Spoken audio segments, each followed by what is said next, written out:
Hello guys, I hope you all are well. Welcome to the video. Okay guys, today's build video is from the Wish Starter class for patch 268 for season 20. This is the brand new set here guys, Mundunugu's Regalia, which is basically the new Spirit Barrage set. Please note guys, that this footage was recorded during PTR, so if this video is still here, you know it's still viable for season 20. Patch 268.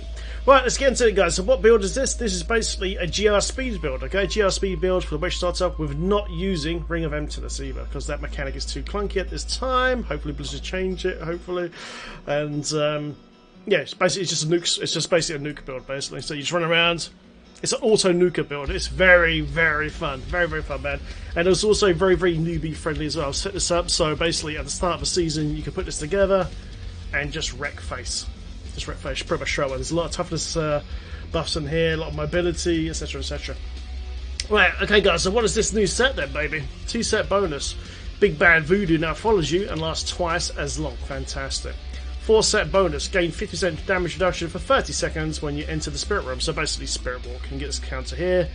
And boom, there you go, 50% damage reduction. Brilliant.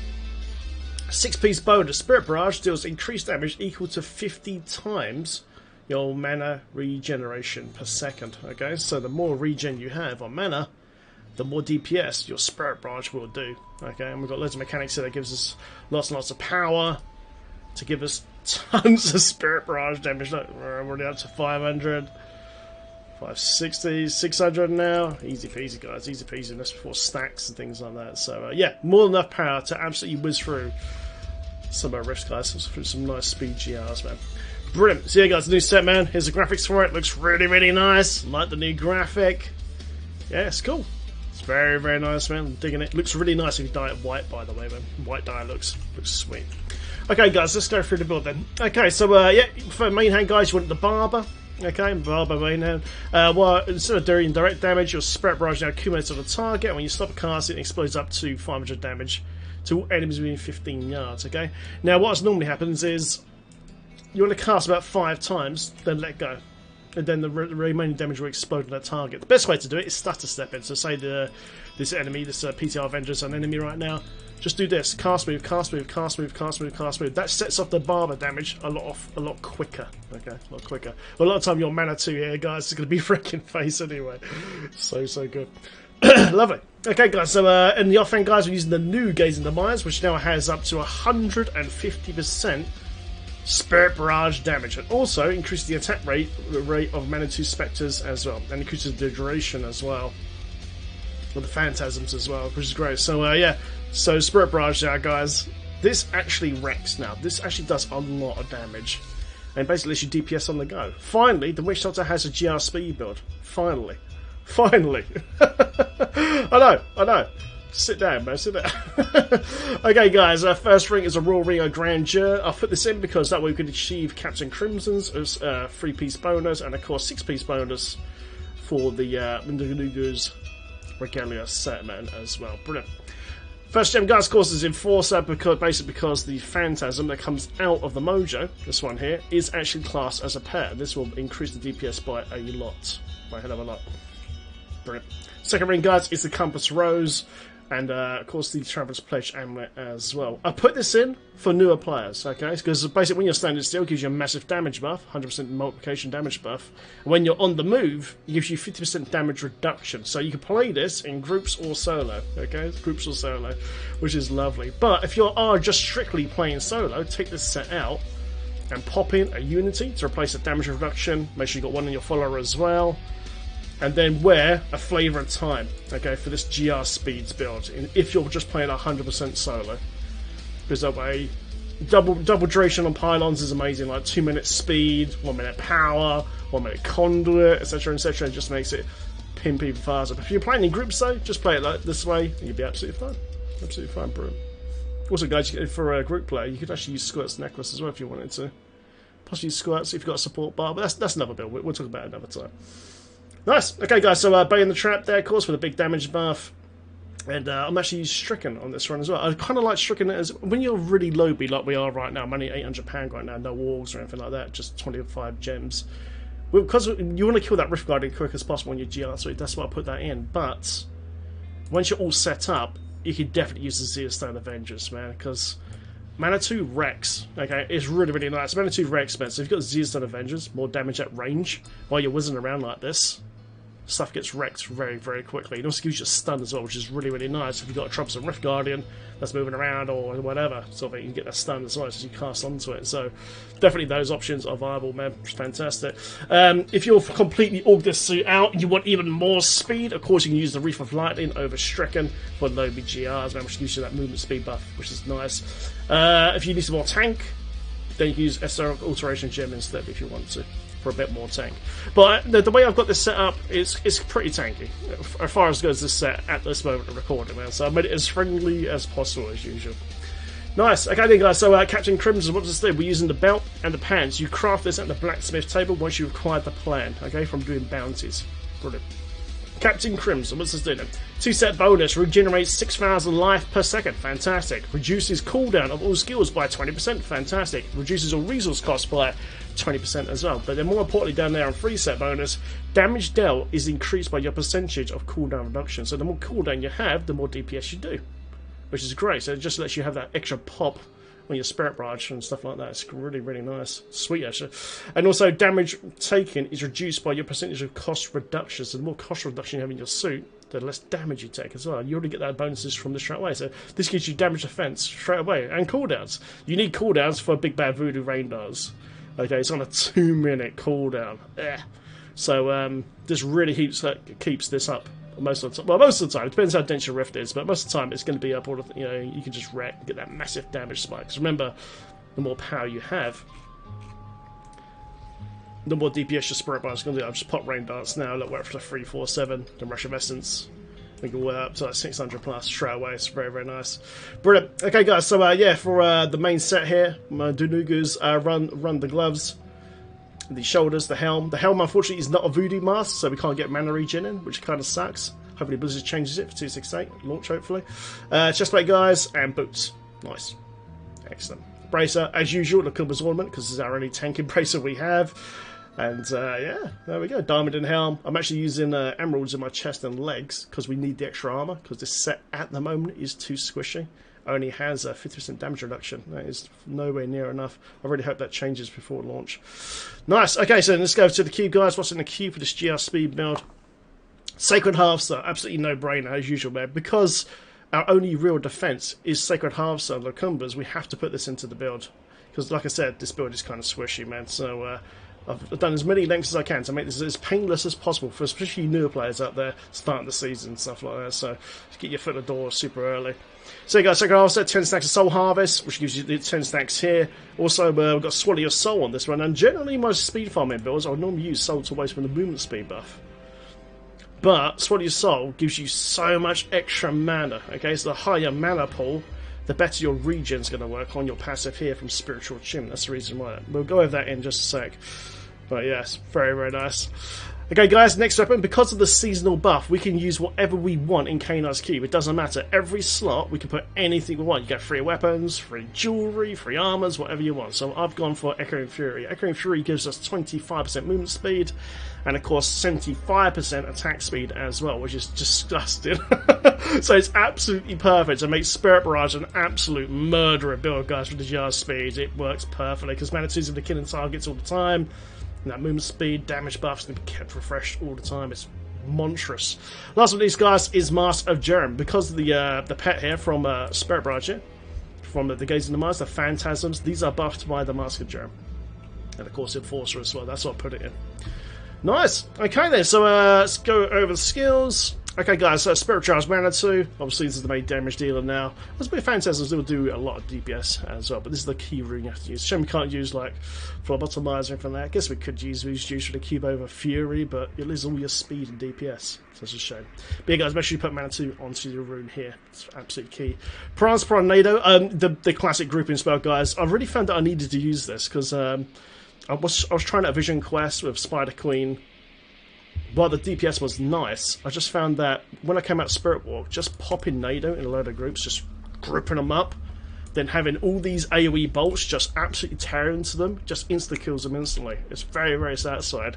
Very, very satisfying. Love it. Okay, guys, Big Bad Voodoo Rain Dance gives you 250 mana per second. It also gives you movement speed as well, and that will jack up the DPS of your 6-piece bonus. Swallow your soul, soul harvest. Swallow your soul for the extra mana. Okay, so we get an enormous amount of extra mana out of this. The reason why you want to put this in is because the more maximum mana you have, say you got mana on your helm, your weapon, and your offhand, then you're going to regenerate more power per second because of Spiritual Attunement passive.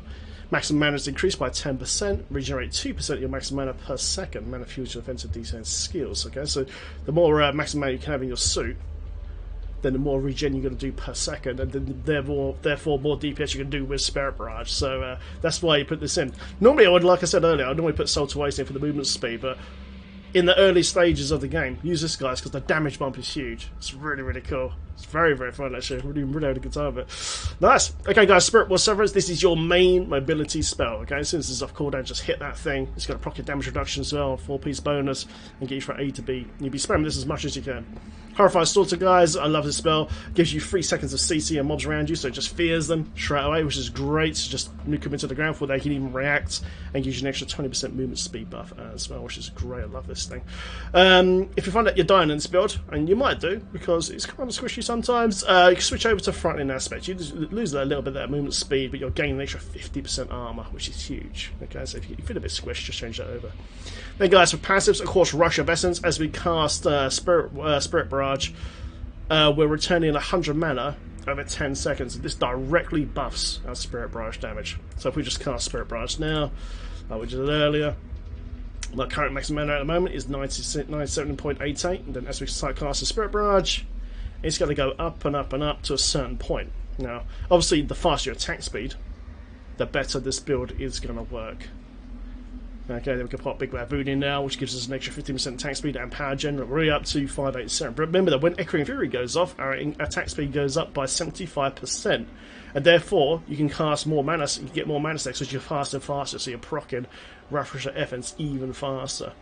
And you can typically get up to around about 900, especially once you've got 10 stacks of Swallow Your Soul here as well, which is great. So you'll be shredded. You'll be shredded 90s in a basic suit like this with just core level 25 gems very, very early, man. Really, really early. It's good. Nice. Okay, guys. Grave Injustice for cooldowns. You need this in the build to bring down Big Bad Voodoo and spam that Spirit Ball to get to A to B as soon as possible. Also heals you, gives you some mana back as well. Swampland Attunement, guys. Now, like I said earlier, this build is kind of squishy. I'm trying to make this as newbie friendly and season start friendly as possible. So Swampland Attunement gives you a massive damage buff. Damage reduction buff when you get close to loads of enemies around you. So the more enemies around you, the tougher you become, which is great. And lastly, these guys, like I said, Spiritual Achievement for the extra mana, man. So nice. 10% extra mana, and regenerate 2% of that maximum mana every per second. Gives you huge damage buff. It's very, very nice. Sweet. Okay, guys. Earlier we talked about the other version as well. So if what you can do, you can take Primus Promenader out. If you want maximum DPS, you can do this. Take this out, you can put in Corpse Spiders and go Spider Queen. Okay, Spider Queen lasts 15 seconds. Okay, then what you can do now, if you feel like that you're tanky enough, maybe you've got some Paragons now, things like that, you know, you've all your gear, you know, you're a bit tougher now, you can swap out Swampland Attunement and then pop in Vision Quest. When you deal damage with Corpse Spiders, Firebomb, Plague Toads, or Poison Dart, your mana regeneration is increased by 40% for 5 seconds. Now, Spider Queen lasts 15 seconds, so this Dank Meme guy is a mob. As soon as you go into combat, you just go, boom, and there you go, you got 40% bonus mana regeneration now for 15 seconds, because this guy lasts quite a long time. Remember though, you lose your Nado though, which kind of sucks a bit. But yeah, if you want to really bring that DPS up, you can do this option as well, and then just pop this over to Vision Quest. Very, very nice. It's brilliant. Okay, guys, so let's show this in action. The recorded footage was, just what makes this exact same gear here, just basic level 25 gems, full set of ancients. Let's show this in action. Here we go. Okay, guys, here we go, baby. Let's go. Right, first what I'm going to do, guys, is hit your Spirit Ball, because you need to get your damage reduction up as soon as possible. Okay. And then hit Soul Harvest, because you want to get those stacks of the Kumba's Ornament damage reduction as quick as possible, because Just make sure you're maintaining 10 stacks of Soul Harvest all the time, and that way you know you get that extra 60% damage reduction. Without it, it's kind of... You're probably going to die, man. And there we go, because now all you got to do now is just... yeah, just hit Spirit Walk, find some mobs, hit Nado, and left-click Spirit Barrage 3 times, and watch the whole screen just die. And pretty much that's it. Pretty much that's it. So you can see it absolutely shreds, man. So this is a GR90 at the moment with the exact same suit we're using now. Just over a tiny bit of 800 Paragon, no wargs, just basic agents. A lot of my stuff's not even rolled right. And yeah, it's absolutely shredded. So imagine this, guys, with a full set of orgs. As soon as the season goes live, the first thing I'll do is org the whole suit with just basic 100 gems. Right at the beginning, just very, very basic 100 gems. And you easily be able to speed GR100s, man, and probably higher than that a lot quicker. And remember, this is without Ring of Emptiness. Ring of Emptiness is like a key spell for the Spirit Barrage build, but unfortunately, because it takes 2 spells at this time of recording, hopefully it doesn't change it for Season 20, fingers crossed, I really hope they do, it costs too many spells to have the RE bonus into your build, unfortunately, because it requires Haunt and Locust Swarm on every target to actually proc the 300 damage bonus. And what that does, that slows everything down, and you basically won't be able to do what we're doing right now. This version of the build is literally just run and gun, as you can see. You know, you're just literally pretty much left clicking, and everything's dying around you straight away. And to do a GR90 like we're doing now, with just level 25 gems, a basic agent set, this is really good. This is really, really good. So it's going to be probably as fast as the Carnival Lodge speed builds which I've made a little while ago, guys, a few months back, man. But probably was that 6 months ago now. But yeah, it's nice. Obviously, you know, this set is a little bit squishy, but I've made as many newbie changes as possible to make sure that this is like newer play friendly right at the beginning, so you won't get wrecked straight away. You know what I mean? But like I said, a bit later on, you can take out Endless Warp set, and you can pop in a Flavour of Time, a Unity if you're solo, sort of thing like that, and yeah, you'd be absolutely fine. Unfortunately, this version of the build does not have Nemesis Bracelet, which is normally a key item I always put into any speed farming build. But what you can do, you can actually drop Captain Crimson's, then you can wear a Mask of Jerem, and then change the Jerem in the cube back over to Nemesis. Now, if you do that version, you can then change over the passive as well if you want to, let's say, like Fierce Loyalty or something like that. For one of the other ones, like, you know, say you're a bit orged out, he goes, right, okay, now I don't really need Swampland Achievement anymore. I can take that out now put in like a Fierce Loyalty, then change the belt over to Belt of Transcendence, which summons fetishes that will proc Fierce Loyalty, so you go even faster. That version of the build, you know, is nice. It's a nice build, but it won't... wow, that was quick. You won't be able to have as much cooldowns like you can on this one to keep BBV up pretty much all the time. And there you go, guys. Rift Guardians down. Quick mouse over the gears. Just basic agents. Level 25 gems. It works really, really well. You can play the solo in group, and it's going to be absolutely fine, man. Brilliant. Really, really pleased with it. But I really, really hope that Blizzard changes the Ring of Emptiness ring so it's a one skill mechanic. Haunt or Locust Swarm, not both. And then we can maybe wiggle it into this build. There we go, guys. Just basic Angel Paragon. And there you go. Easy peasy, man. Lovely. And there you go, guys. I hope you guys enjoyed the video. Feel free to like and subscribe and share this video with your buddies. If you've got any ways of making this any better, guys, I'm always open to suggestions. Put it into the comments of the video, and I'll see you in the next one. And also, guys, for all the best rolls of gear, in the description of this video, there'll be a build for Diablo fans link. So you've got all the best rolls, exactly what skills you want to use, you know, gem types. Just go to that link and it'll be there. Okay. Nice, guys. Thanks so much for watching. I'll see you in the next video, man. More to come. A lot more to come. Cheers, guys. Thanks for being with us for so many years now. It literally has been over 7 years now. Thanks very much, guys. Also, we had a few new Patreon subs the other day, guys, as well. Thank you very, very much for that. We had another 2 peeps come to the channel. Thanks very much for the continued support. I do appreciate it. Shout out to everyone on channel, and I will see you guys in the next video. Take care and have fun in Sundry, baby. Oh, yeah.